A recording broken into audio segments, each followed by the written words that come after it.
Hello everyone, मैं Sunil study plan के official channel में आप सभी का स्वागत करता हूं। एंड आई होप आप लोग बेहतर होंगे और बेहतरीन तरीके से तैयारी कर रहे हैं। और ये जैसा कि आपका आज हम डिविजिबिलिटी रूल पे बात करेंगे। Divisibility rule one of the best most important topic है किसी भी एग्जाम में। अगर मैथ का अगर सिलेबस है तो उसमें डिविजिबिलिटी रूल के क्वेश्चन आते हैं। ऐसा नहीं है कि सीटेट पेपर में ही काम करेगा, ये टेट का पेपर हो, सीटेट का पेपर हो, बीपीएससी का जो पेपर भी कैंसिल हो वो पेपर हो, कोई पेपर हो, आप इवन किसी टीचर की एग्जाम की तैयारी कर रहे हो, वहाँ ये अप्लीकेबल है, ये काम करेगा। क्योंकि देखो सब जगह सिलेबस तो सेम है। ये कॉन्सेप्ट वीडियो है, ये प्रीवियस ईयर क्वेश्चन वाला वीडियो नहीं है, इसलिए हर एक जगह इसके कॉन्सेप्ट आप यूज कर सकते हैं। विजिबिलिटी रूल आप कभी पेपर कभी देख रहे होंगे तो एक से दो क्वेश्चन पक्के हैं, पेपर में आते हैं, चाहे आप किसी लेवल का पेपर। ठीक है, तो स्टार्ट करते हैं। और डिविजिबिलिटी रूल को हम पहले इसके रूल्स को समझेंगे, क्योंकि बिना रूल्स को जाने मैथ्स में आप चीज़ें नहीं कर सकते। करोगे तो कॉन्फिडेंस कभी नहीं आएगा। ठीक है, तो स्टार्ट करते हैं। एक चीज़ देखो, दो चीज़ें होती हैं। एक तो रूल वाला पार्ट होता है डिविजिबिलिटी रूल की। अगर हम बात करें, थोड़ा जल्दी करेंगे इसको हम। डिविजिबिलिटी रूल है, आगे पीछे ये कर दिया है। देखो पहले बात तो आपको इस चैप्टर को समझने के लिए आपको रूल पता रहना चाहिए। बिना रूल के आप क्वेश्चन कभी नहीं कॉन्फिडेंस के साथ कर पाएंगे। ठीक है, एक तो रूल पता रहना चाहिए, दूसरा क्या है, इसके कुछ क्वेश्चन की प्रैक्टिस होनी चाहिए। तब जाके एकदम बढ़िया से आप क्वेश्चन को, चीज़ों को ऐसा करोगे कि चीज़ें आपको कॉन्फिडेंस में आएंगे। पेपर में बिना प्रैक्टिस से क्वेश्चन नहीं कर पाओगे। बहुत सारे क्वेश्चन हम लोग करेंगे, पहले रूल्स करेंगे। अगर rules with in limited time हो गया तो इस वाले वीडियो में हम प्रैक्टिस क्वेश्चन करेंगे। अदरवाइज नेक्स्ट वीडियो में इसका जो पार्ट 2 बनेगा उससे हम प्रैक्टिस क्वेश्चंस करेंगे। ठीक है, सो पढ़ने का तरीका यही रहेगा, पहले हम रूल्स पे बात करेंगे। जब रूल्स हो जाएगा तो रूल्स के बेस पे हम क्वेश्चंस करेंगे, जिससे आपको सारी चीज़ एकदम क्रिस्टल क्लियर आपको समझ में आ जाएगा। ठीक है, चलते हैं रूल्स की तरफ। देखिए, सबसे पहले इंपॉर्टेंट टर्म क्या है, हम डिविजिबिलिटी रूल करेंगे स्टार्टिंग पॉइंट जीरो से। वन के डिविजिबिलिटी रूल नहीं बताऊंगा, वन के डिविजिबिलिटी सबको पता है। ठीक, देखो भाई, अगर इसमें हम बात करें तो देखो, डिविजिबिलिटी रूल ऑफ 2, 4, 8, 16। मैं आपको एक ऐसा ट्रिक बताऊंगा, ये सारे रूल्स क्या है आप एक लाइन में समझ। देखो कैसे, पहले मैं अगर 2 के पावर 1 लिखता हूँ, भाई ध्यान से देखना, 2 के पावर अगर 1 लिखूंगा तो नंबर कितना आएगा, बोलोगे सर 2 आएगा। जब 2 के घात 2 लगा देता हूँ तो आप बोलोगे कितना आएगा, बोलोगे 4 आएगा। 4 आएगा। 2 के घात 3 कर देता हूँ तो आप बोलोगे सर 8 आएगा, 2 दूनी 4 दूनी के 8 आ जाएगा। 2 के घात 4 कर देता हूँ तो बोलोगे सर कितना आएगा, बोलोगे 6 आएगा। ठीक, चारों को अगर इनसे तुलना करो भाई, सबसे तुलना करो, जैसा कि रूल मैंने यहाँ पे लिखा है और हिंदी इंग्लिश दोनों में लिखा है, जो भी कैटेगरी का विद्यार्थी होगा वो अपने हिसाब से समझता है। अगर इसकी आप तुलना करोगे, अच्छी ध्यान देकर, इसमें लिखा है अगर कोई संख्या 2 से विभाजित है उसके आखिरी के जो अंक होंगे 2 से विभाज्य होने चाहिए, इसमें लिखा गया है। इसके अलावा आप देखोगे 4 के डिविजिबिलिटी रूल लिखा है, तो किसी भी संख्या के आखिरी 2 अंक अगर 4 से विभाजित है वह संख्या 4 से विभाजित मानी जाती है। और 8 के लिए लिखा है कि अगर कोई संख्या है जिसके आखिरी के 3 अंक अगर 8 से डिवाइड है तो वो संख्या 8 से डिवाइड हुई मानी जाती है। और इसी तरीके से 16 के लिए अगर लिखा है, 16 के लिए लिखा है, तो किसी भी नंबर के आखिरी के 4 अंक अगर 16 से डिवाइडेड है तो वो संख्या 16 से डिवाइड मानी जाती है। अब देखो ध्यान से देखो, अगर थोड़ा सा अगर आप अपना दिमाग लगाओगे ना, चीज़ें बहुत तरीके अच्छे समझ में आ जाएंगी। देखो, जब पावर 1 है तो आखिरी का 1 अंक, जब पावर 2 है तो आखिरी के 2 अंक, जब पावर 3 है तो आखिरी के 3 अंक, जब पावर 4 है तो आखिरी के 4 अंक है। जब 2 के घात 4 लगाओगे तो 16 आ जाएगा। 4 लगाने का मतलब आखिरी के 4 अंक। 2 के घात 3 का मतलब 8 होता है। 3 का मतलब हो गया आखिरी के 3 अंक का डिविजिबल है तो 8 से डिविजिबल है। 2 के घात 4 का मतलब, 2 का मतलब 4 होता है, पावर का मतलब दो का मतलब 4 होता है। किसी भी नंबर के आखिरी के 2 अंक अगर डिविजिबल है 4 से तो वह संख्या 4 से विभाजित मानी जाती है। 2 के घात 1 का मतलब किसी संख्या के आखिरी का अंक, एक ही अंक 2 से विभाजित होगा तो वह संख्या क्या होगी, 2 से विभाज्य मानी। तो इस तरीके से हम लोगों ने ये जितनी चीज़ें यहाँ पे लिखी हैं हम लोगों ने वन गो में समझ लिया क्या फॉर्मूला है। आपको ऐसी चीज़ें दिमाग में फिट करनी है जिससे वो चीज़ें आप भूल नहीं पाए। ठीक है, ये बात समझ में आ गई, क्लियर है सारी चीज़ें, कोई डाउट नहीं है इसमें। हम नेक्स्ट बात करते हैं। ये देखो आप, डिविजिबिलिटी रूल ऑफ 3 और 9 दोनों सेम है, दोनों सेम है। केवल नंबर का हेर फेर। ठीक, तो अगर आप डिविजिबिलिटी रूल ऑफ 3 एंड 9 देखोगे तो इस दोनों का रूल यही है, चाहे वो 3 से विभाज्य हो चाहे वो 9 से विभाज्य है, दोनों के अंकों का जो योगफल है, जिसमें लिखा है हिंदी में पढ़ोगे आप, अंकों का जो योगफल आता है वह संख्या अगर भाग किया जाए, अगर 3 से विभाज्यता चेक करना तो 3 से भाग करोगे तो ये संख्या पूरी तरीके से विभाज्य होनी चाहिए, मतलब 0 शेषफल आना चाहिए। इसी तरीके से अगर 9 के लिए बात करोगे तो इसका जो अंकों का योगफल होता है, अंक का योगफल मतलब अगर मैंने बोल दिया 4 5 और हो गया, ऐसा बोल दिया, मैंने कहा ये नंबर क्या 9 से विभाजित है, तो आपको क्या करना पड़ेगा, अंकों का योगफल का मतलब 4 + 5 + 9 करोगे और इसको क्या करोगे 9 से भाग करके चेक करोगे, अगर ये पूरी संख्या अगर विभाजित होगी तो ये कट जाना चाहिए। 5 4 9 9 9 कितना हो जाएगा 18, 18 में अगर 9 से भाग करोगे 9 दूनी का 18 होता है, शेषफल 0 आएगा, मतलब पूरा पूरा कट गया है ना। तो इसका मतलब 459 9 से पूरी तरीके से विभाज्य है। अगर आप 3 से विभाज्यता चेक करना तो आप यहाँ पे भी करोगे, जब यहाँ पे करोगे तो 4 + 5 + 9 करोगे, जब करोगे तो आपको मालूम है 18 आएगा, तो 18/3 का मतलब हो जाएगा 3 6 के 18 होता है, पूरा कट जाएगा, तो ये शेषफल 0 आने का मतलब क्या हो जाएगा, ये 3 से भी विभाज्य है। दोनों का रूल सेम है, किसी भी दिए गए अंकों का योगफल कर लेते हैं, अगर 3 है तो 3 से भाग करते हैं, अगर 9 है तो 9 से भाग कर लेते हैं, अगर पूरी तरीके से कट रहा है जिसमें शेषफल नहीं आना चाहिए, अगर शेषफल आएगा तो संख्या भाग करने पे उतना ही शेषफल बचेगा, ये भी जान लो। ठीक है, मैं अगर आपको क्वेश्चन ऐसा बोल देता हूँ, सपोज डैट अगर मैंने बोल दिया 460 बोल दिया, ठीक, मैं कहा कि अगर 9 से उसको भाग किया जाए शेषफल क्या बचेगा, ये संख्या छोटी मैं इसलिए ले रहा हूँ कि आपको चीज़ें फील हो पाए। ठीक है, तो मैं क्या कर लूंगा, इसको 4 + 6 + 0 को भाग कर दूंगा, 9 से भाग कर देता, इस पूरी संख्या को 9 से भाग करना था, तो मैं इसको डायरेक्टली भाग नहीं कर रहा हूँ, मैं इसको ईजी करने की कोशिश कर रहा हूँ।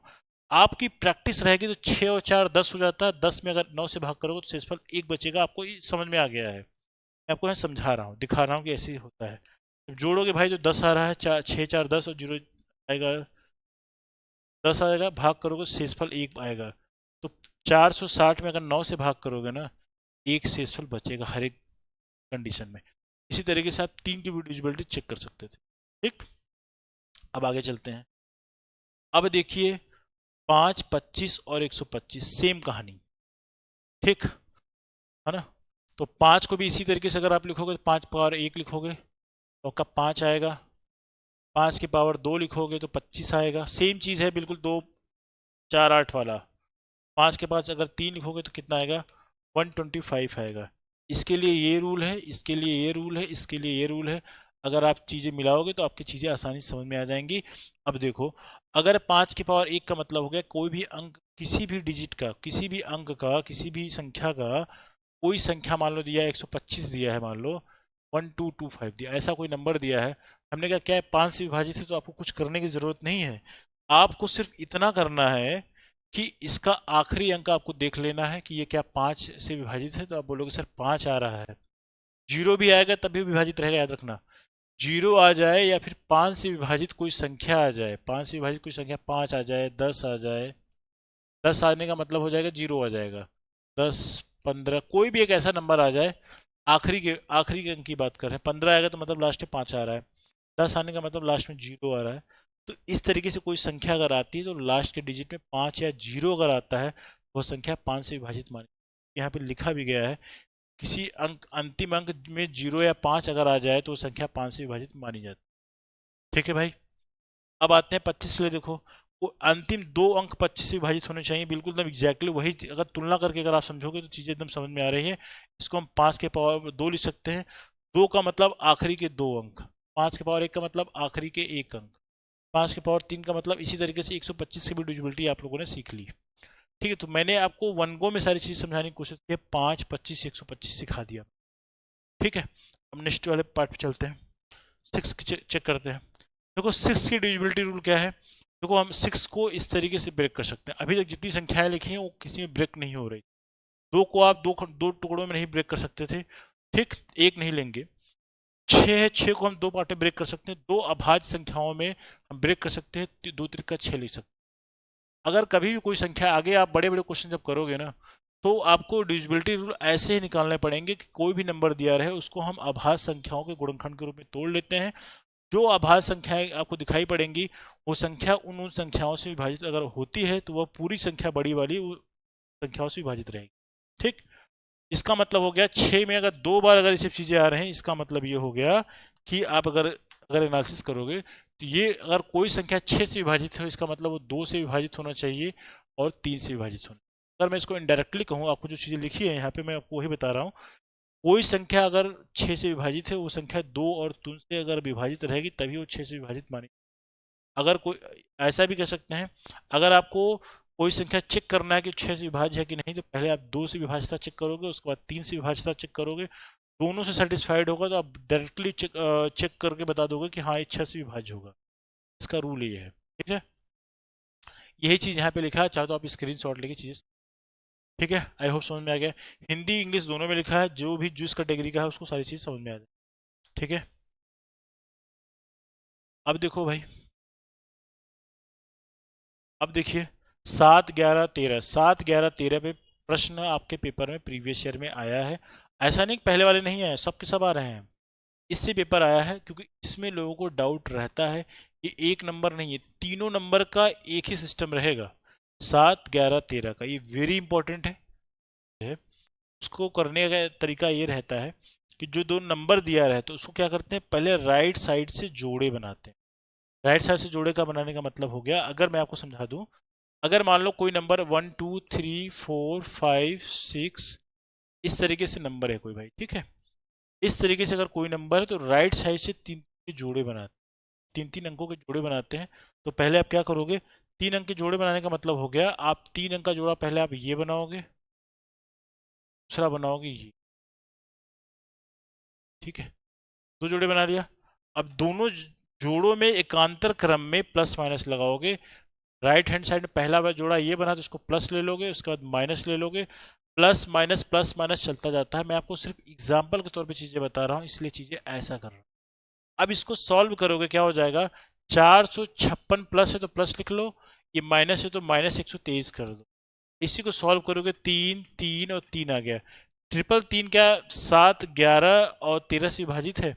तो आप अगर चेक करोगे जो भी इसका आंसर है, मुझे नहीं मालूम है इसका, अगर आप इसको करोगे ना तो इसको चेक करो इसको, अगर ये 7 से विभाजित है, 7 चौके 28 हो जाएगा, 5 और 3 बचा। ठीक है, 53 क्या होता है 7 के टेबल में नहीं आता, तो ये संख्या 7 11 13 से विभाज्य नहीं। क्वेश्चन आपसे सीधे यही आता है कि ये संख्या 7 11 और 13 से विभाजित है, तो इसमें एक अंक क्या होगा, कोई x प्लस वाई की वैल्यू बता दीजिए। ऐसे क्वेश्चन मैं कराऊंगा तो आपको समझ में आ जाएगा। तो इस तरीके से करते हैं, एकांत क्या करते हैं, पहले तीन के पेयर बनाते हैं, एकांतर क्रम में प्लस और माइनस लेते हैं, प्लस और वाले को प्लस के साथ जोड़ लेते हैं, माइनस वाले को माइनस के साथ जोड़ लेते हैं और उसको सरल कर लेते हैं। सरल करने के बाद जो भी वैल्यू आती है उसको 7 11 13 से इसकी डिविजिबिलिटी चेक करते हैं। अगर वो तीनों संख्या से विभाज्य है तो वो संख्या क्या हो जाती है, 7 11 और 13 से विभाज्य होती है। आपको इतनी चेक करने की जरूरत नहीं होती, क्वेश्चन में आपको डायरेक्टली बोलता है यह संख्या 7 11 13 से विभाज्य है, तो आपको ये चीज पता रहना चाहिए। ठीक है ना। अब देखो, अब आते हैं हम दूसरे रूल्स पे। ठीक, जो चीजें मैंने आपको बताई वही एग्जैक्टली चीजें लिखी है। इफ द डिफरेंस डिविजिबल, हाँ, यदि अंतर 7 11 13 से विभाज्य है तो क्रमशः 7 11 13 से, इसको भी आप नोट करो। अगर जो उसका अंतर आता, जो मैंने आपको चीजें बताई है वही यहीं पे लिखिए। अगर अंतर 7 11 और 13 से विभाज्य है, जो अंतर आता है प्लस माइनस करने के बाद जो दोनों का अंतर निकालते हैं, जो मैंने आपको यहाँ पे बताया है ना, इन दोनों का जो अंतर आया है 7 11 और 13 से जो विभाज्य यहाँ पे लिखा हुआ है, तो वह संख्या 7 से 11 से 13 से, अगर ये वैल्यू मान लो 917 आ गई, इस तरीके से कोई एक नंबर मान लो इस तरीके से ले लिया, मान इसमें देखो क्या कर लिया, पहले अगर मैंने कोई नंबर इस तरीके से 0059 ले लिया तो आप बोलोगे सर पेयरिंग करना पड़ेगा। पेयरिंग करने का मतलब आप यहाँ से एक पेयर बनाओगे प्लस के साथ, दूसरा पेयर बनाओगे आप यहाँ पे माइनस के साथ। ठीक है, आप यही करोगे। ठीक, तो आपको क्या करना पड़ेगा, पहले वाले को प्लस ले लोगे, मैंने आपको बताया था एकांतर क्रम में लेना होता है, इसको माइनस ले लोगे तो प्लस 922 लिखोगे। ए 5 है तो इसको 005 लिख लो। ठीक, जब अंतर निकालोगे तो बोलोगे सर 917 आएगा। अब चेक करो 917 क्या 7 से विभाजित है, 11 से विभाजित है और 13 से विभाजित है। अब चेक करोगे तो ये संख्या 7 से विभाजित होगी, आप चेक कर लेना तो पता लग जाएगा आपको।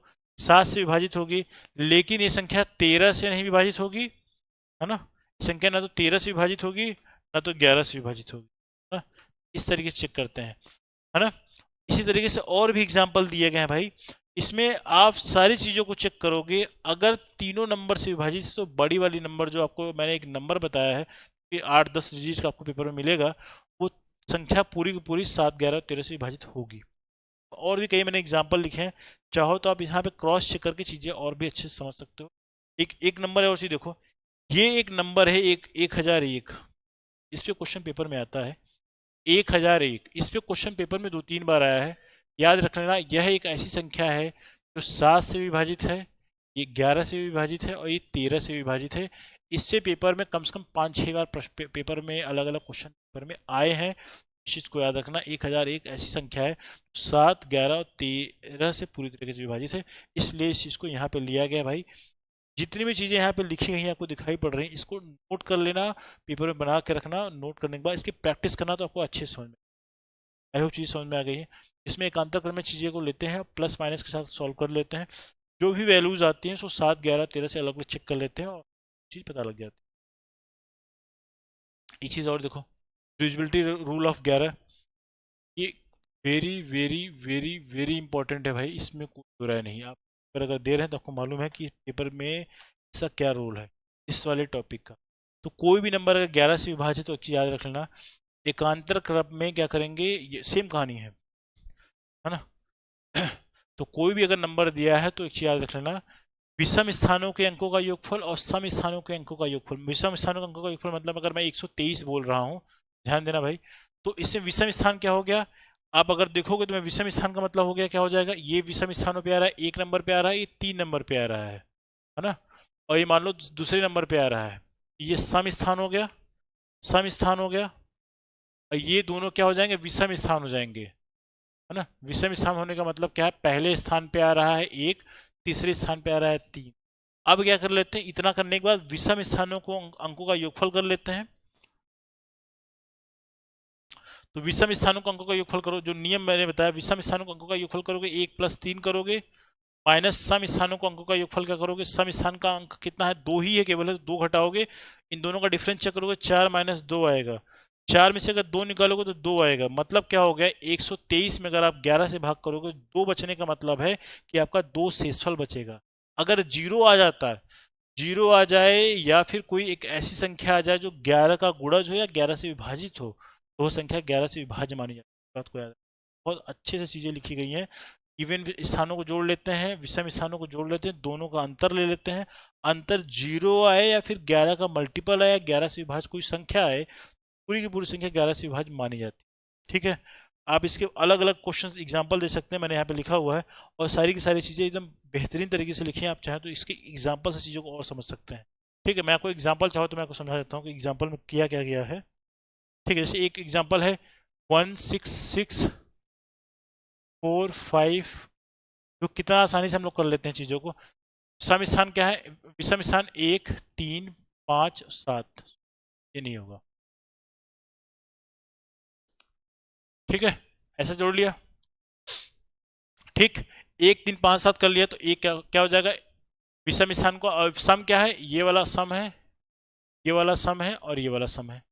इधर से चलोगे तो क्या करोगे, 1+6+5 कर लिया, विषम अंकों का योगफल, 6+4+2 का, 6 4 10 2 क्या हो जाएगा, 6+4+2 कर दिया।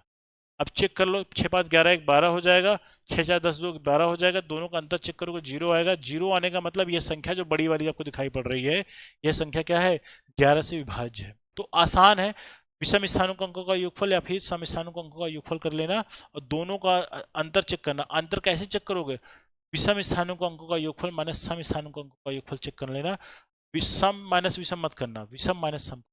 ठीक है, इस बात को ध्यान रखो, बस यही डिविजिबिलिटी रूल ऑफ 11 है ना। सो मैंने आपको क्या कर दिया, आज की इस वीडियो में डिविजिबिलिटी रूल आपका सारा का सारा क्लियर कर दिया है। आई होप आपको इसमें कोई डाउट नहीं होगा। ठीक है, तो इन सारी चीज़ों को जो मैं करा रहा हूँ, आप इसको बना के यूज़ करना, आपको बेहतर तरीके से इसका हेल्प करेगा आपको एग्ज़ाम में। क्वेश्चन आपको यहीं से आते हैं, आपको पता होगा पेपर अगर आप देख रहे होंगे, पेपर प्रैक्टिस कर रहे होंगे या फिर कोई आप मॉक सॉल्व कर रहे होंगे, आपको पता है कि पेपर ऐसे ही आते हैं। सो अगर जो चीज़ मैं आपको पढ़ा रहा हूँ, जो सारी चीज़ें करा रहा हूँ, for more update you can subscribe this channel. तो आज की वीडियो में इतने ही करेंगे, लेकिन जो चीज़ें कराई जा रही हैं इसके नोट्स बनाते चलना एग्जाम के पॉइंट ऑफ व्यू से, जबकि